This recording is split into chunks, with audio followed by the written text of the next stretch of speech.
అవును, మండిపోయి ఎండిపోతారు.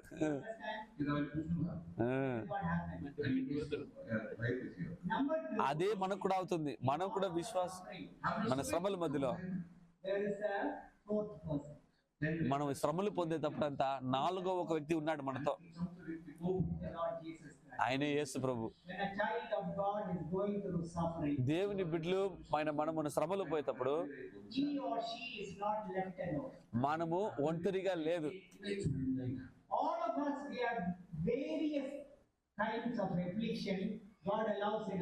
మన జీవితంలో కూడా అనేకమైన శ్రమల్లో బాధలో మనం వెళదామండి.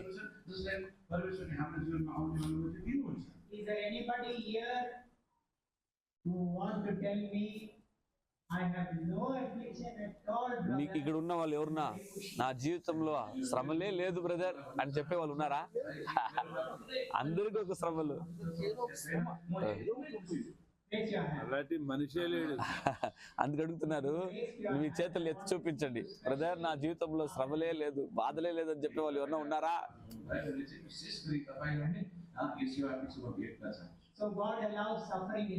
మన జీవితంలో కూడా ప్రభు కొన్ని సమయంలో శ్రమల్ని అనుమతించినాడు. ఎందుకంటే విశ్వాస పరీక్ష పడించబడాలా, పరీక్షలో పోవాలా విశ్వాసం. రెండోదిగా